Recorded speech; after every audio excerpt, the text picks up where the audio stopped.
Are you in that Zen place again? Yes.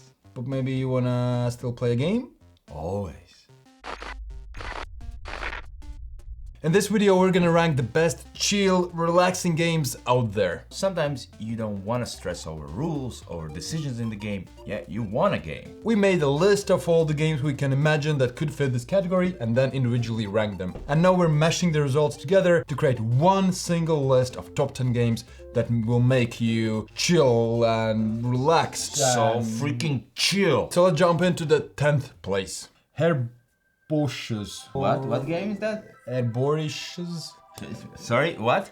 Herbaceous. It's all about you picking from 2 cards. Each player is trying to plant herbs. You have different ways how to plant herbs. You can plant all of the same, all different, pairs of the different, or just any 3. And you can fulfill any of those combinations once in the game. So you want to hold out for that perfect moment. What you do on your turn is draw 1 card from that deck in the middle of the table and either decide to keep it in your private garden where only you can use those cards, or put it in the middle of the table. You will have to draw the second card and place it wherever you did not place the first card. You know, it's simple, right? Draw a card, 1 spot, and then place the other one in the other spot. But there are choices. Why would you not want to place in the middle of the table? Because everybody can use those cards. It's like a game of chicken. How long can you hold out until you're like, screw that, I'm scoring 6 of those. I'm not gonna wait for 7. Might never happen. As an optional action, you can try to fulfill any of those challenges that the game sets you. It's simple rules, it looks really nice, and doesn't take long to play.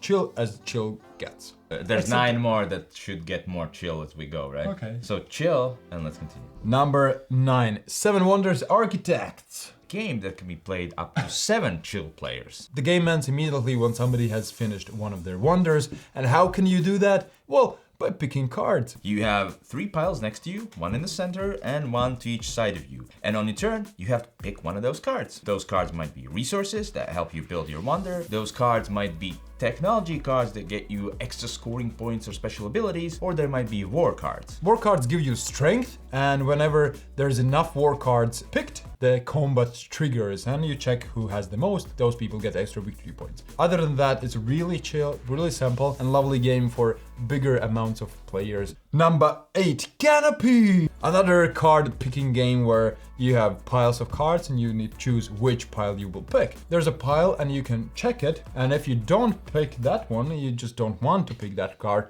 you can place it back, but you will have to take another card and place it on top of it. So next player who will check the piles now has more cards. That pile will be more valuable for that player. But if you don't, you can check the next one, and then decide which pile. And during the game, you're collecting animal cards, plant cards, tree cards. When you place a canopy on top, that scores you points. Plants score you points for sets. Animals have special abilities and score you points. Maybe a bit more complex than the previous 2. So 7th place, Planet Unknown. Planet Unknown is a polyomino game where you are exploring a planet. The biggest sell of the game is the Lucy season. So Lucy! The lazy Susan in the middle of the table where you can pick tiles from this Lucy season. Okay, and now pronounce number 10. Go. Bushes. Perfect, your pronunciation is... I don't know. On your turn, you spin the lazy Susan and pick where it's gonna stop. Now you can pick one of those tiles that are pointing towards you. Everybody else are stuck with the 2 tiles pointing towards them. But don't worry, you'll be the first player on the next time, and then you can decide where the lazy Susan stops. Whenever you get a tile, you place it on your planet, and now that planet is a little bit more known. Or a little less unknown. Also, each tile gives you 2 bonuses where you can climb in this track. For example, if you place a water tile, you can climb in the water track, and that will give you some scoring points, bonuses. But essentially, pick a tile, place it, move up the track, and resolve the track. Simple. It might look scary. Oh, it's another space game, but it's very accessible. Yeah.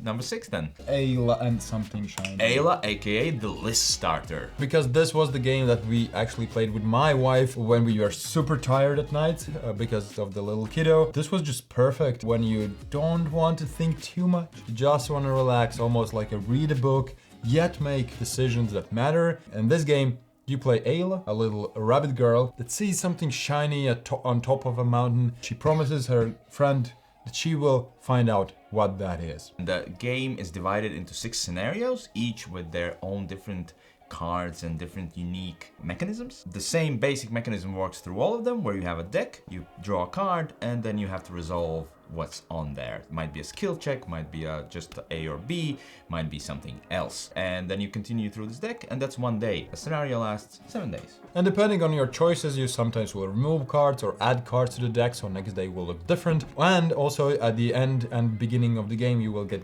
comic books depending on the choices that you made during the game. And it might say 1 player on the box, but it works great as a multiplayer game where you just talk together and make decisions. Cascadia! Cascadia is also pretty chill. That's why it's on the list. In Cascadia, you are building your terrain and also placing animals in your habitat to score the most points. And each animal has their own scoring rules, where they and how they want to be placed. On your turns, you just have to pick 1 pair of terrain and animals, place it into your habitat. Then the next player goes until the tiles run out. And then you check who scored the most points based on the animal cards, as well as who made basically the biggest terrain of woods and mountains, and that's it. Super calm, super chill, looks lovely. It's perfect for those chill, slow nights. Number 4, Draftosaurus.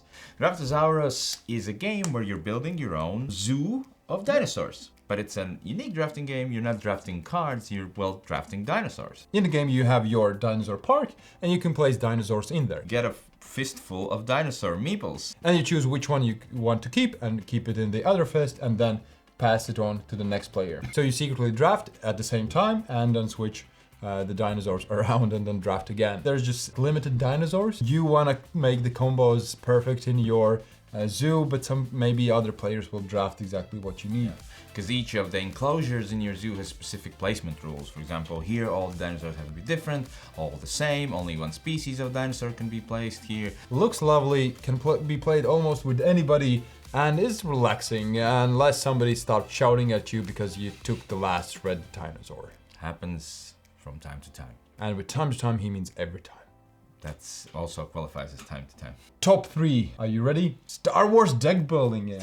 How can wars be relaxing? It's a 2-player deck building game where 1 player plays the Empire and the other players play the Rebels. And your goal is to destroy 4 bases of the other player. There's combat and fighting, yet it is relaxing. You will always have to play all of your cards. These cards either attack, give you resources to buy new cards, or it moves the force towards you or the other player. That's all the action that you do. You just play the cards. But it's so satisfying to build your deck, to clean it or get new cards and fight. Everything there is just relaxing. Even though it's like a 1 versus 1 game, jumps out on this list. I just play my cards. This is the damage I do. I buy all these cards, replace cards, your turn. Okay, and then I'll do this damage, buy these cards, your turn. And the second place is Project L. You're essentially filling out cards with these polyomino pieces. I would call this game coffee drinking game. You could play it at any time doing something almost else. On your turns, you either get new tasks to fill in, or upgrade your tether pieces, or do some other small actions that will help you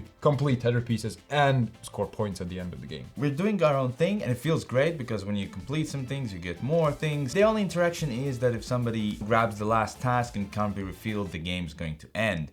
Visually it looks so pleasing. Chill as chill can get. So number 1, Dwarf Romantic. Let's go. Dwarf Romantic is a co-op game where you're building a land. Yeah. With forests and villages and rails. On your turns, you just pick 1 tile and add it to your terrain. And you want to fulfill some contract ways you get points. For example, an objective could say, hey, this forest needs to be 5 spaces wide. So you add a forest space to there and try to get it as wide as they ask you to. Completing these objectives, getting new objectives, and you're trying to do that before the time runs out. Because the timer of the game are the other tiles that you use to fulfill these objectives. You want to do them as fast as you can, but you're not going to get the right tiles all the time. Just draw a tile and place it anywhere you want. It's a co-op game where you're trying to beat your own score. I mean, I don't like beat your own score games. I find it boring. This one, each time you finish a game, depending on how much points you got, you get ticks.